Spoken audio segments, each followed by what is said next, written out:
Now, you mentioned a workforce development component to what it is you do. Talk to us about what that looks like with your teens and any internship programs that you might possibly have. So we have the Green Teen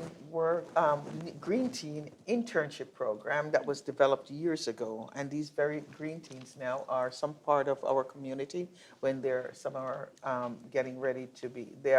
We have from accountant to chefs, different come back and give back into the community. So it's not unusual for you to walk into the campaign against hunger and see a young man or a young lady and found out that they started with the campaign at the age of high school, junior high school, went to college, came back. And so what we've done, the Green Teen program usually lasts between the summer months, at least 3 months, but we wanted to do more. So we, through a Vital Brooklyn grant through the governor's office, we were able to start a workforce program. And with the workforce program. Oh, the Vital Brooklyn program. Yeah, Okay. yeah. So with the workforce program, we started in March. We select young individuals that want to learn farming. And so they become leaders. That want to learn farming. I want our viewers to hear that. It's interesting that you can learn farming right here in Brooklyn. Right here in Brooklyn. Excellent. Right. And they have, after their training, we're finishing a cohort in another 2 weeks.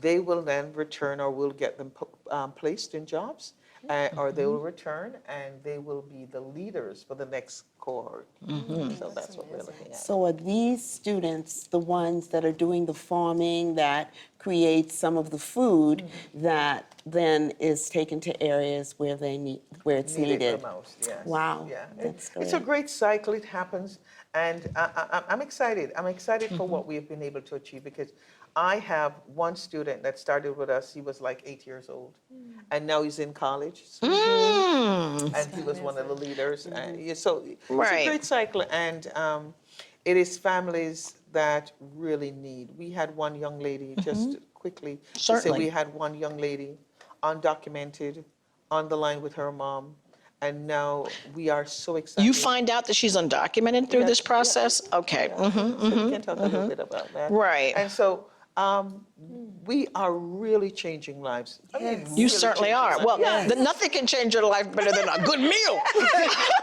Now, what are you doing in the advocacy space? Because I know that that's something else that you do. You advocate. So as you are, and I've visited your site, it is phenomenal. I would say everyone needs to go visit, because there's a lot going on behind those walls, a lot more than what you can see.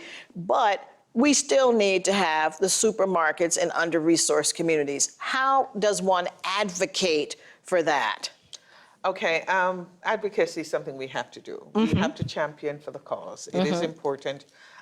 Families should be able to access. Especially in a place like New York City, the idea that we have the food deserts that we have, right? It's sad. It's really sad. Brooklyn, Canarsie is one of the places where there's a lot of missing meals. A lot of the individuals didn't know that. I would not have thought Canarsie, given the median income of that particular part of Brooklyn, which is high.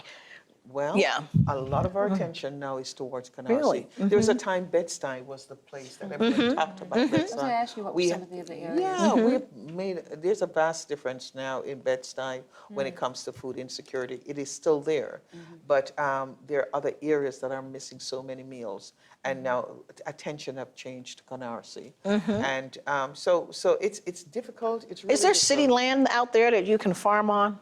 Sorry, city. Is there city? I'm just wondering. It's something we're always looking. Okay. And there's also the sense of, also teaching people about gardening in their homes and on their roofs. Exactly. So there Yes. are other ways to do that. Right, so our Gen X programs do that. If there's a senior that wants to learn how to farm, whether it's on the windowsill, in the backyard, our youth will work with them and build out the entire farm. And that's what they do, and there's no cost to it. And help them to reap and share with whatever they bring in. Right. Now, there's another aspect to your program. It's called Health 360.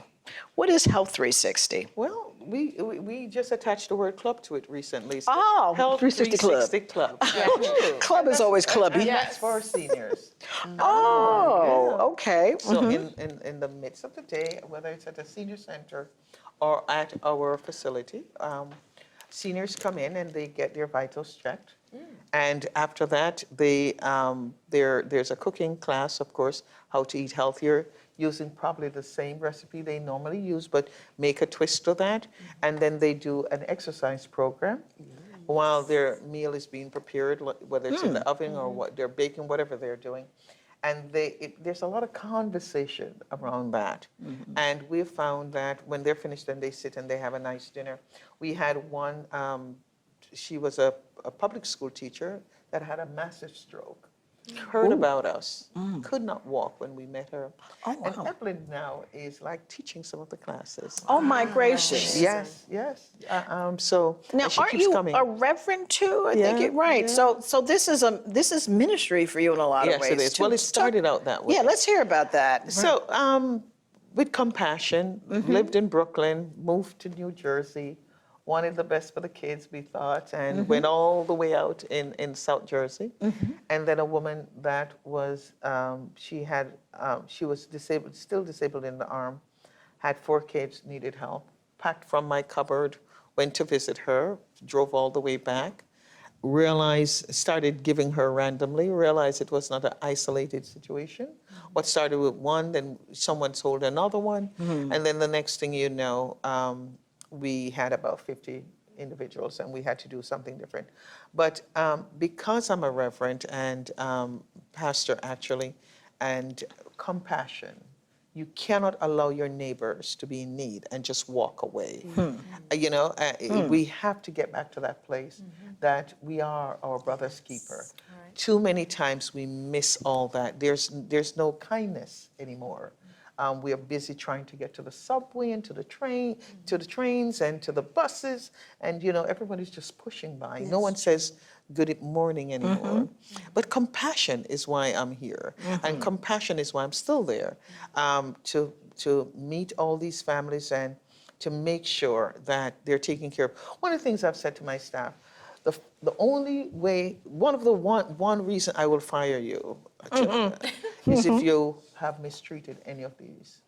Because each of the individual that comes on the line are people in need. It could be any one of us. And that's why hunger Well, that's is the hidden. bottom line. Yeah. People have to know it can be any one of us. We're only a paycheck away. Exactly, exactly. So in looking at your facility, just so that our viewers can get a grasp of what this is like, I visited. On one side of the street, there is the farm. And then then there's another place where you go and you would get your benefits. And then there's something that looks very much like a grocery store. Yes. Yeah, so that's really, really quite interesting. Talk to us a little bit about that. So it is a choice pantry. It's a supermarket choice pantry. You go in and you get your cart and you get an array of fresh fruits and vegetables for free that you select. Then you go to your juice. You're only allowed one juice because it's 100%, 100% juice. Then whole grain. You have your choice of whole grain. Anything that you can think of, whether it's pasta, rice, your cereal, very healthy choice. 1% milk, and then you get your lean meat. And for vegans and those who like their looms, it is there. And so when it's all over, they walk away with a hefty bag of at least 9 to 10 meals per person in the family. 9 to 10. Yes. And on a balanced, On a very holistic- balanced, and that's why it's different, because it's not that we haven't gotten donation, but we also have to raise funds to buy the additional food because we want it to be unique. And what I also liked was their recipes on that website. Yes. Oh, Yeah, tell them a little bit about, I visited, because I said, oh, that's how you make, because you know, there's always the issue, how do I make these vegetables taste good? Right. In a healthy way. Right, with a little sweet, you know, all those things that we crave, so to speak. Yeah, so we are very conscious about our community, and we want to make sure that they have access to a little of everything. And even you're thinking about hunger, we have birthday bags for kids. Oh, Because listen, Yes. Toni, if you can't buy food, are you gonna That's celebrate true. a birthday? right. And we have kids in shelters that are needing birthday bags, and they'll tell you, you know, it's so important to parents because they don't have any resource. So they've got their cake, their candles, their gifts, a little of everything. So birthday bags are part of what we do. New clothing, shoe, you get burnt out, pots, pans, you know, a little of everything. So even with all that food insecurity. We make sure families are okay. So those are some of the sentiments that we carry. How do people become a client? What's the process?